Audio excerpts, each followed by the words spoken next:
Hi, it's Steve. Today we'd like to show you how to install a drain hose extension for your dishwasher. It's a really easy job. Let me show you how we do it. Now, to do this repair, we will need to disconnect power to your dishwasher. You'll also need to pull the dishwasher completely out of the cabinets, which may involve also disconnecting your inlet water supply. So be sure to turn that off first and remove the lower access panel so that you can disconnect it at the inlet of the water valve. You may also need to disconnect the electrical connection on your dishwasher as well. And once we've done that, we'll disconnect the mounting tabs from the top of your dishwasher. We'll pull it out of the cabinet, and then we can install this part. Now, with the dishwasher pulled away from the cabinets, we have access to that drain hose extension.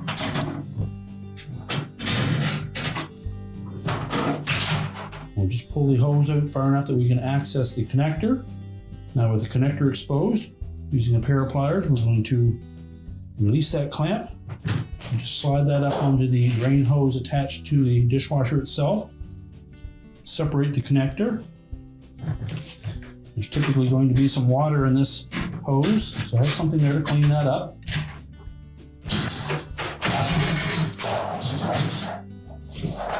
Remove the existing extension hose.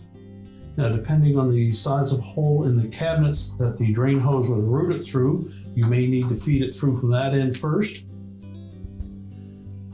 The end of the hose has a coupling on it sized for both 1 inch and 5/8 of an inch, depending on the size of nipple that is on the drain outlet. And we advise against cutting the hose because you'll lose the integrity of that end coupling. Just loop any existing or excess hose in behind your sink and tie it up. Now, with the hose routed through the cabinets, we're next ready to make the connection again.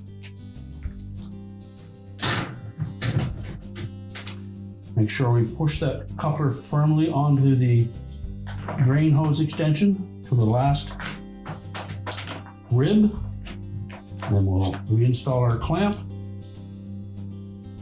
Position that between the 2 ribs on the rubber connector.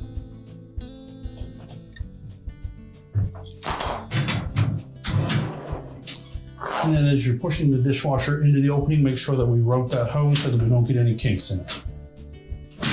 And once we have it back into place, be sure to reattach the mounting tabs to the bottom of the countertop, and then we'll connect the supplies. Now, with the dishwasher pushed back into place, we can reconnect the electrical and the inlet water supply, turn on the water to check for leaks. Once we've done all that, secure the access panel on the bottom, and your repair is complete.